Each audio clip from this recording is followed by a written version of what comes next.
আসসালামু আলাইকুম ওরহমতুল্লাহি ওবরাকাতুহ। ফিলিস্তিন ইব্রাহিম আলহি সালাতু ওয়াসসালামের দারুল হিজরাহ। ফিলিস্তিন লুত আলহি সালাতু ওয়াসসালামের আশ্রয়স্থল। ফিলিস্তিন দাউদ ও সুলাইমান আলাইহিমা সালাতু ওয়াসসালামের রাজত্বের মূল কেন্দ্র। ফিলিস্তিন ঈসা আলাইহি সালাতু ওয়াসসালামের জন্মস্থান। ফিলিস্তিন মুহাম্মদ সাল্লাল্লাহু আলাইহি ওয়াসাল্লামের ইসরা তথা মেরাজের সফরের শুরুর স্থান। মসজিদ আকসা এবং তার পার্শ্ববর্তী অঞ্চল বরকতময় সমগ্র পৃথিবীবাসীর জন্য, যা মহান আল্লাহ সুবহানাহু ওয়া তাআলা বলেছেন।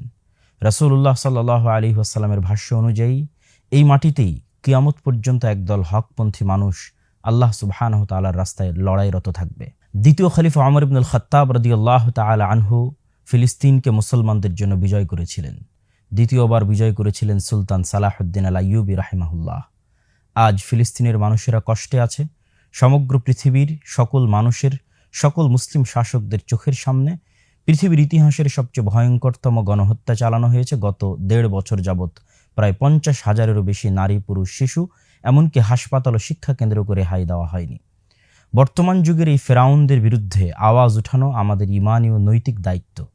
বাংলাদেশে আগামী ১২ই এপ্রিল রোজ শনিবার সেই উপলক্ষে মার্চ ফর গাজা আয়োজিত হতে যাচ্ছে, যা একটি জাতীয় আয়োজন। বাংলাদেশের পক্ষ থেকে এই জাতীয় আয়োজনে আমি আব্দুল্লাহ বিন আব্দুর রাজ্জাক নিজেও অংশগ্রহণ করছি। আপনাদের সকলকে অংশগ্রহণ করার উদাত্ত আহ্বান জানাচ্ছি। আসসালামু আলাইকুম ওয়া রাহমাতুল্লাহি ওয়া বারাকাতুহু।